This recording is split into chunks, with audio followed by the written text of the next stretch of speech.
Assalamualaikum warahmatullahi wabarakatuh.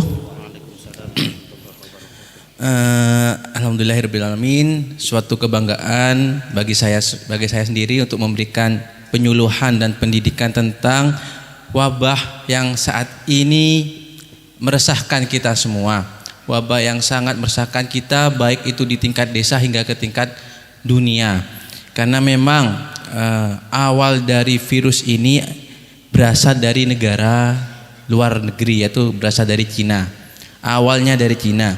Sebelum menjawab pertanyaan dari Kiai Romli, izinkan saya untuk mengenalkan terlebih dahulu apa itu yang namanya virus corona.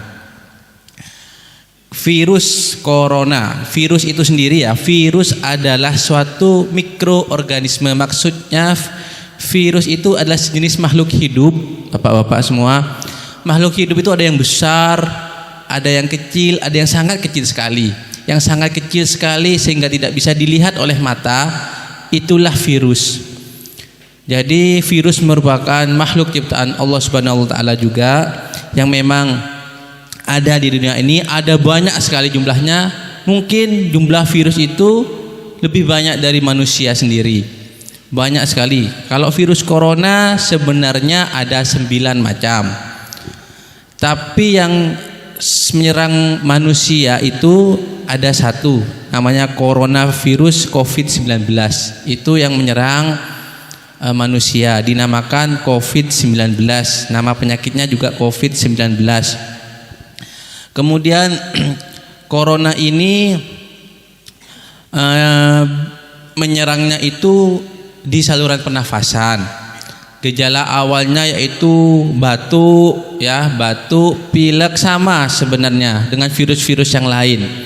Batuk sama seperti virus influenza, juga batuk, pilek, panas. Kemudian kalau ada yang sampai berat itu ada yang sesak.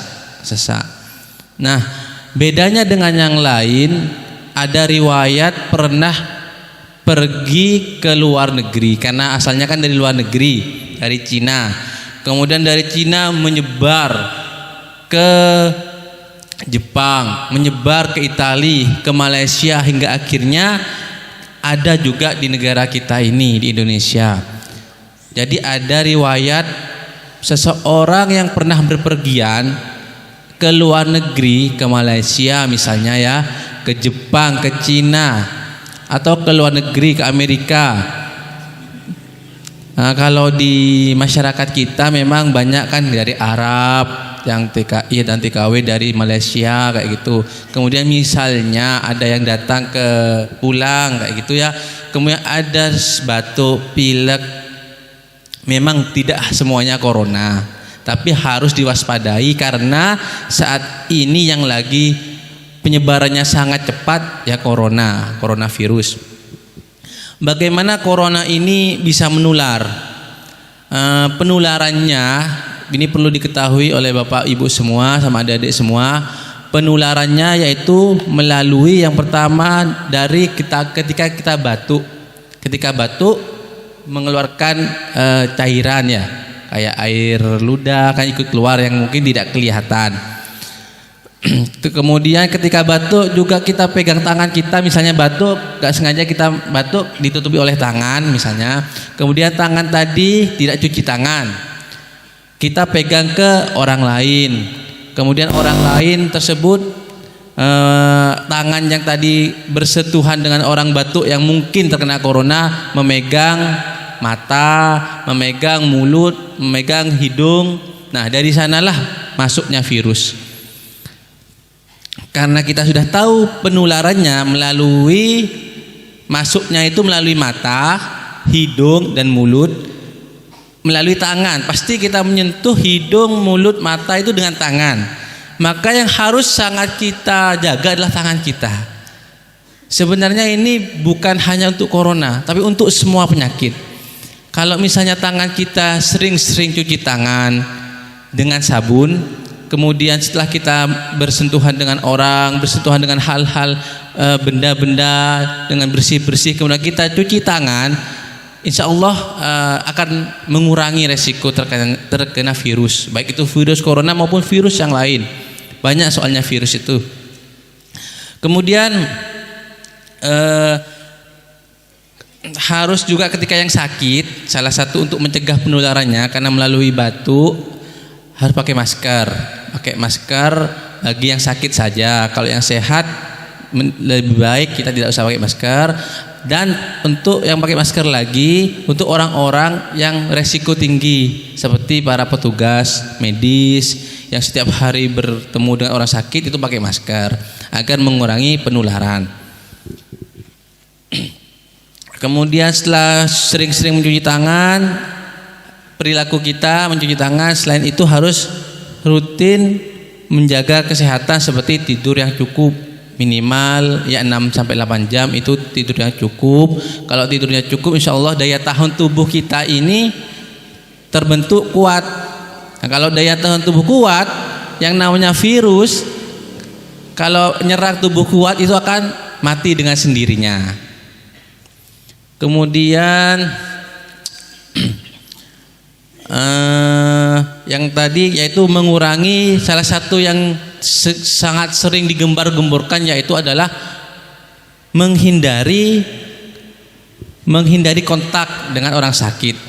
Yang sangat sering, yang banyak sekali itu menghindari kontak dengan orang sakit dan menghindari keramaian yang sekarang sangat oleh pemerintah digembor-gemborkan, yaitu menghindari keramaian, menghindari perkumpulan-perkumpulan.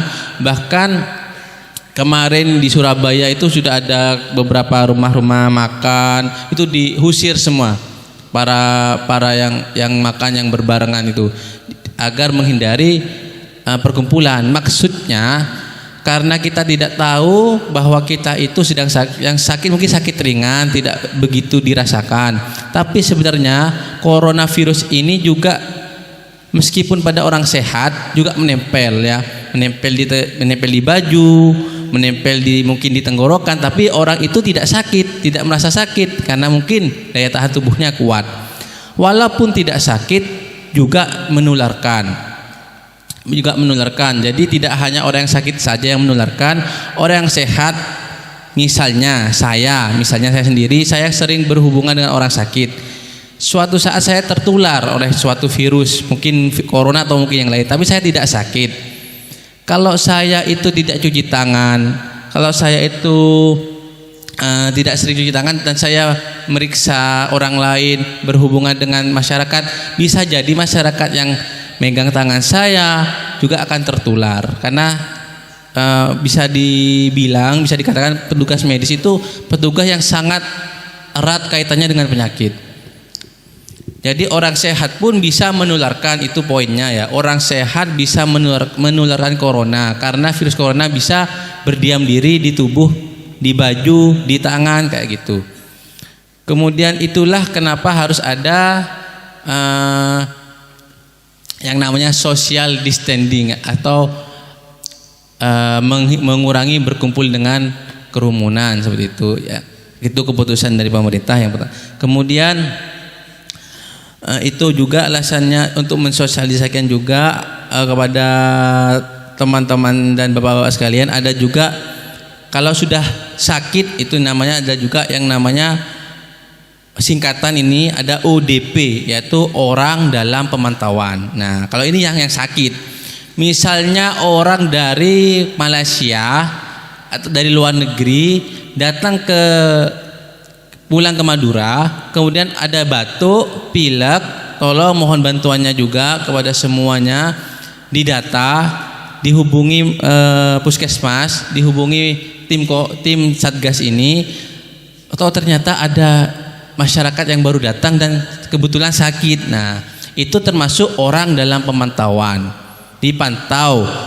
Takutnya semakin hari sakitnya semakin parah. Kalau sembuh ya alhamdulillah, kan sudah dipantau sembuh itu alhamdulillah. Yang dikhawatirkan takut tambah parah agar bisa ditangani dengan segera. Kemudian ada juga yang namanya pasien dalam pengawasan. Nah, kalau orang dalam pemantauan tadi sakit, kemudian akan ditangani lebih lanjut bisa juga di puskesmas, kemudian nanti akan diantar ke rumah sakit. Itu namanya sudah menjadi PDP atau pasien dalam pengawasan. Nah, pasien dalam pengawasan inilah yang kemungkinan bisa jadi positif corona. Harus diawasi, harus diperiksa lebih dalam lagi oleh rumah sakit. Kemudian ada yang orang sehat yang saya katakan tadi namanya ODR. ODR itu orang sehat tapi beresiko menularkan. Seperti saya sendiri. Seperti orang dari Malaysia yang tidak sakit. Seperti orang yang dari Jakarta, Surabaya, Bandung, karena sekarang di wilayah Indonesia sendiri sudah banyak corona. Jadi dari daerah, kalau ada dari daerah Jakarta, Bandung dan Surabaya, Pontianak dan lain-lain, apabila datang ke Madura, ada tetangga kita sendiri, tolong sambil lalu diawasin juga, karena itu adalah berisiko menularkan meskipun tidak sakit. Mungkin seperti itu saja penjelasan saya tentang corona.